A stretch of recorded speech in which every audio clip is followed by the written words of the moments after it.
Welcome to the deep dive. Today, we're going deep into cancer. And we've got excerpts from this podcast plan called Cancer, Various Types, Voices of Hope and Healing. And what's really grabbed my attention is this idea of balancing the hard science with personal stories. Yeah, that's a fascinating approach.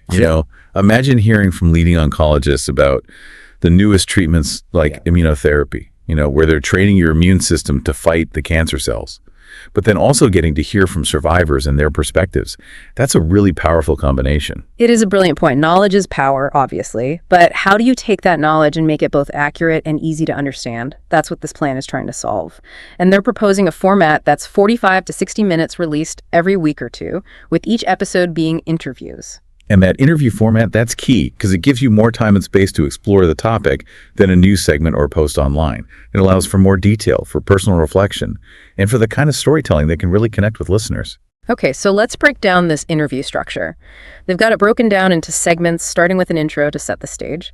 Then they're bringing in guests, but not just one guest. A mix of perspectives, oncologists and researchers to talk about the science, but then survivors, caregivers, advocates, even authors who can speak to the emotional and personal side of cancer. It's a really diverse group of voices that makes this plan so interesting. You could have someone from St. Jude Children's Research Hospital talking about all the new treatments for kids with cancer. But then you also have a caregiver sharing what it's like to support someone they love on that journey. Wow. Yeah, you're hearing about the science, but you're also getting the human impact. I like that they want to include authors.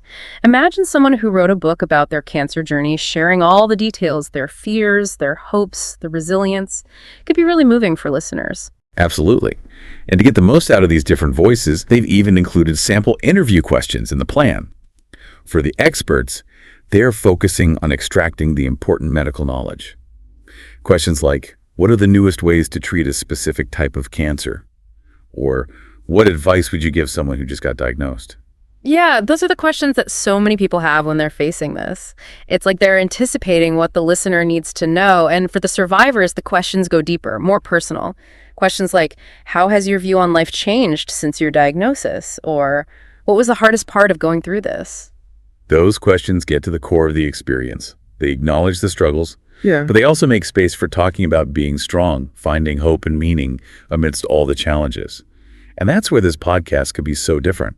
It doesn't shy away from the tough stuff, but it chooses to focus on the positive too. I totally agree. And it's not just about the patients and survivors. They also want to interview caregivers, which I think is really important. Caregivers often carry so much weight emotionally and practically. This plan even has a sample question like, how did you take care of your own mental and emotional health while you were caring for someone with cancer?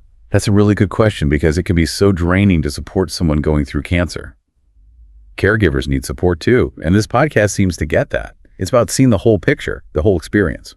Now, after they interview someone, they've planned a segment for listener questions. Imagine being able to ask experts and survivors your own questions to get personalized advice or just feel heard. That's got to be really valuable for anyone going through this. It's a great way to make the podcast feel like a community. It turns it from just listening to a two-way conversation, a journey of learning and support, and then they end it with a closing segment, summarizing the key takeaways and pointing listeners towards more resources. So it's not just giving you information and then leaving you to figure it out alone. They're trying to guide you, offering support every step of the way. It's like a roadmap for the world of cancer, with insights from experts and guidance from those who've been through it. Now, this plan doesn't just stop at the format and structure. They also have a whole section on who they could have as guests. And this shows how big their vision is. They're talking about everyone from famous oncologists to local support group leaders. Think about how impactful that could be. Imagine hearing from a top researcher who's discovering a new treatment for your specific cancer. Or maybe you hear from someone in your town who's been through something similar and can offer support and guidance. That's what's cool about podcasts. They bring voices from all over the world, but they can still feel personal. And they're not limiting themselves to just doctors. They're talking about inviting authors, musicians, artists, anyone whose life has been touched by cancer and has a story to tell. That's what makes this plan so exciting to me. It's not just about the science, it's about what it's like to be human. It's about understanding that cancer isn't just a diagnosis. It's something that changes who we are and how we see the world. It's a story with many chapters, and this podcast wants to explore them all, from the science to the emotions to the personal journeys of resilience and hope. And what really stands out to me is their dedication to not just giving the facts, but also tackling those myths about cancer. That's so important because misinformation can be really harmful. It can make people scared and anxious. Yeah. And even lead to them making bad decisions. Yeah, it's true. There's so much talk about cancer, and it's tough to know what's real and what's not. It's like they're creating a safe space for people to ask questions and get answers they can trust. Exactly. Yeah. And to give you an example, they want to address the myth that cancer is contagious. Obviously, we know that's not true. But it's something that people still believe. Yeah. And it can make people isolate patients, discriminate against them and their families. Imagine an oncologist on the show just shutting down that myth with compassion and using the latest science. That would be so powerful. It's not just about teaching people, it's about breaking down those harmful stereotypes. I'm really impressed by how much they care about how their listeners feel. And it's not just about busting myths. It's about giving people a sense of control. They've even included questions like, what are the important things to ask your doctor after a diagnosis? Or how can I advocate for myself during treatment? I love that. It's not just about sitting there and listening. It's about giving people the power to be a part of their own health journey. That's so important, especially with something as complex as cancer. It really is. Yeah. And they even have a whole section in their plan about the latest advancements in cancer research and treatment. Think about how fast this field is changing, with targeted therapies and immunotherapy and personalized medicine. There's so much happening that could give hope and new options to people facing this disease. It's like they're trying to capture a moment in time in a field that's constantly moving. That's got to be tough, right? It is, but it also makes this podcast so important. Imagine hearing directly from scientists who are making these breakthroughs, explaining their work in a way that anyone can understand. That would be amazing. And it could help listeners feel more informed so they can make decisions about their own care. They might even hear about trials or treatments they didn't know about. Exactly. It's about bringing cutting-edge science to the people who need it most. Okay, so we've talked about the format, the guests, the questions, but what about the host? What qualities do you think are important for someone leading these sensitive conversations? That's a key point. The host is like the glue that holds this whole thing together. They need to be knowledgeable about cancer and healthcare, but they also need to be really empathetic and compassionate because they'll be talking to people who are going through some of the hardest times in their lives. So it's not just about asking the right questions. It's about making people feel safe to be vulnerable and honest. It's about truly listening. Exactly. And they'll need to find a balance between offering support and also being able to talk about difficult things with sensitivity and respect. Yeah. There will be tears, anger, sadness. The host needs to be able to handle all of that with grace and authenticity. It's a big responsibility. But if they do it right, the impact could be huge. I'm starting to see how special this podcast could be. Me too. And it's not just about emotions. They'll need to explain complicated medical terms in a way that's easy to understand, but not in a way that makes people feel dumb. Think about terms like chemotherapy, radiation therapy, immunotherapy. Those could be scary words for someone just starting out on their cancer journey. That's a great point. It's like they need to be a translator, bridging the gap between the medical world and what patients and their families are actually going through. They need to explain things simply and clearly, using language everyone can understand. And ideally, they do that naturally without it feeling like a lecture. Maybe they could use analogies or examples to make the science easier to digest. For example, when they talk about immunotherapy, they could compare the immune system to an army and explain how this treatment is like giving that army special training to fight the cancer cells. I love that. It's not just a bunch of technical words. It's a story that makes sense. It's engaging, it's memorable, and it helps people connect with the science on a personal level. Exactly. And that connection is essential for any good interviewer. But it's even more important here. The host needs to make guests feel seen, heard, and understood. And I bet they need to be curious too, right? Yeah. A real interest in people's stories and a willingness to learn along with the listeners. Absolutely. They need to be someone who's always asking why and how and what does this mean for people living with cancer. That curiosity will show in the way they ask questions and interact with their guests. It's like they're on a journey of discovery with the listeners, exploring the world of cancer together. And hopefully along the way, they can share moments of hope, inspiration, and even joy. Because a cancer diagnosis can be really isolating and overwhelming. By sharing these different voices, by building a community of support and understanding, this podcast could help people feel less alone. I completely agree. And that's what makes this plan so exciting to me. It's not just about information, it's about connection, empathy, and the strength to find hope and meaning even when things are really tough. So well said. Now, one thing that stood out to me in the plan was how much they focus on not just the medical part of cancer, but also the emotional, social, and spiritual sides. It's like they're seeing the whole person. You're right. They even have questions like, how did your diagnosis affect your relationships? Or what role did your faith or spirituality play during this? These are questions that doctors don't always ask, but they can be so important to how a person experiences cancer.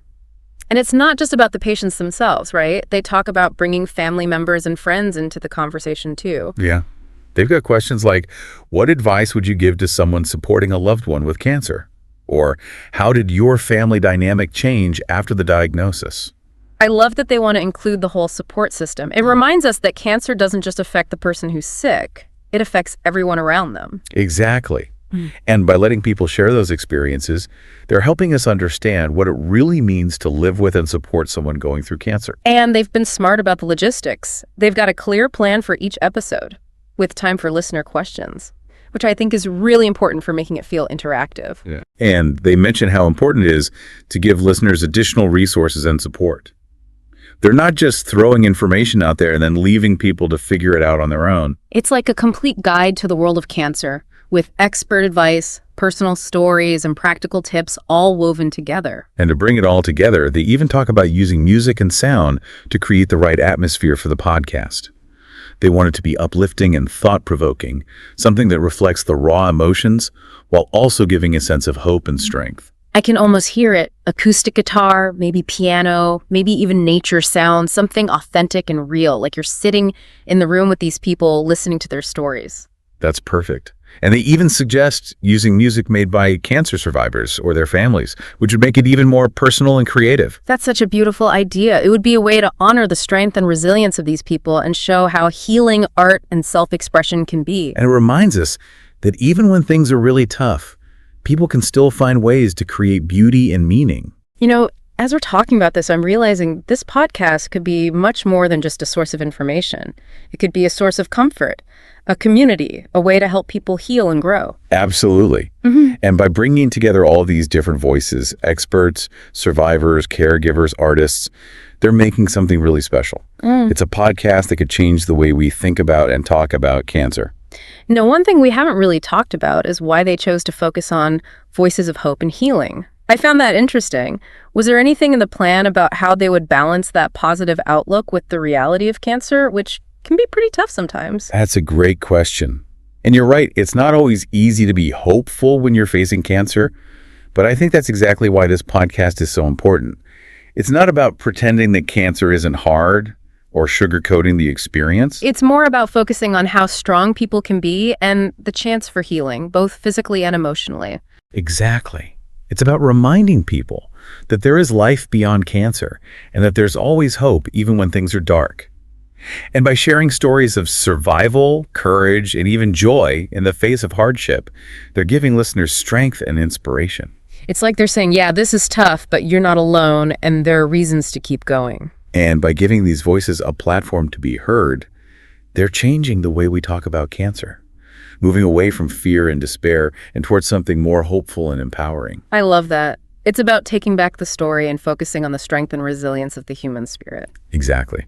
And by combining personal stories with expert knowledge, they're creating a more well-rounded and human approach to understanding and dealing with cancer. It's not just about the science, it's about the people. And that's what makes this podcast so powerful. It's about connecting with people on a human level, offering support, guidance, and a sense of shared humanity when facing a difficult diagnosis. Okay, so we've talked about the format, the content, the guests, even the host. But now I'm curious, who do you think this podcast is really for? That's a good question. And I think the great thing about this podcast is that it can reach so many people. It's definitely valuable for patients and their loved ones, giving them information, support, and a sense of community. But I can also see it helping healthcare professionals too. They can get a better understanding of what their patients are going through and learn new ways to communicate and support them. Totally. And it could even be helpful for people who are just curious about cancer and want to learn more about the latest research and treatments. Maybe they have a family history of cancer, or maybe they just want to be more informed about this disease. It's like they're creating a space for anyone who wants to have a real conversation about cancer, no matter their connection to it. And that's what makes this plan so different. It's not just for a specific group of people. It's a platform for open discussion, education, and connection around something that affects so many lives. It's about breaking down walls, dispelling myths, and creating a more compassionate and informed understanding of cancer. And by sharing stories of hope and healing, they're giving listeners strength and inspiration, reminding them that even when things are tough, the human spirit can win. That's a powerful message. Now, before we move on, is there anything in this plan that surprised you? Anything you thought was particularly new or unexpected? You know what really struck me was how much they emphasized celebrating the small victories. It's not just about getting to remission or being cured. It's about recognizing how strong and resilient people are just to get through each day. That's so important because dealing with cancer isn't always easy. There are ups and downs, good days and bad days, moments of despair and moments of triumph. Sometimes just getting out of bed is a victory worth celebrating. Exactly. And by pointing out those small victories, they're reminding people that it's okay to find joy and be grateful even when things are hard.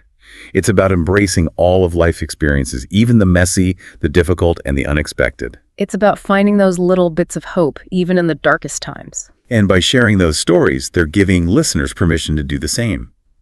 It's a strong message of resilience and hope, reminding us that even when facing hard times, the human spirit can endure. It's amazing how much thought they put into this plan. But I'm curious, did they say anything about how this podcast could impact, I guess, the bigger picture beyond individual listeners? Yeah, they mentioned that. They think it could spark change in society, maybe even affect things like policies or research funding. Wow, that's thinking big. It's one thing to help individual people, but to change the whole conversation around cancer, that's impressive. Imagine if this podcast helped get rid of the stigma around cancer, or if it got more people to fight for change or support research. The impact could be massive. Yeah, it's amazing to think about how a podcast could do all that. And it all goes back to the power of stories. When you hear someone's personal experience with cancer, it's not just a disease anymore. It becomes a human story that everyone can connect with. Exactly. That's what this podcast seems to be all about. Making cancer more human and showing that it's so much more than just numbers and medical terms. Okay, so we talked about the good stuff, but let's be real. What are some of the roadblocks they might hit when they actually try to make this podcast? One big one is finding that balance between giving accurate info and keeping it hopeful. It's tricky, and they'll need to be really careful and aware. And they have to be super careful not to exploit people's stories or make them seem sensational. They're working with real emotions, and they need to treat those stories with respect and make sure people feel safe sharing them. For sure. And they'll need to think about how some of the content could be triggering for people who are going through their own cancer journey.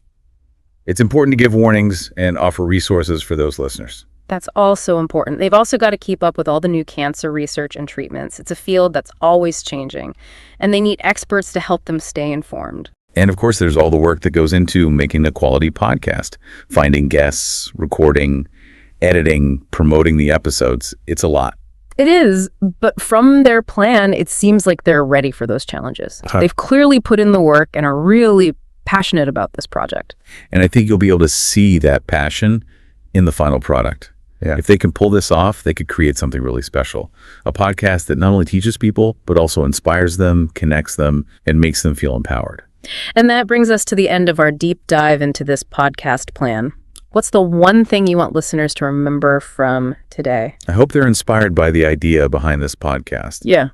It's a reminder that even when you're dealing with something as tough as cancer, there's always hope, there's healing, and there's strength in sharing your story. Very well said. And hey, maybe this deep dive got you thinking about a podcast you'd like to make or listen to. What stories are out there waiting to be told? What voices need to be heard? There are so many possibilities out there. Keep exploring, keep listening, and who knows? Maybe you'll be the one creating the next podcast that changes the world. Until next time, keep diving.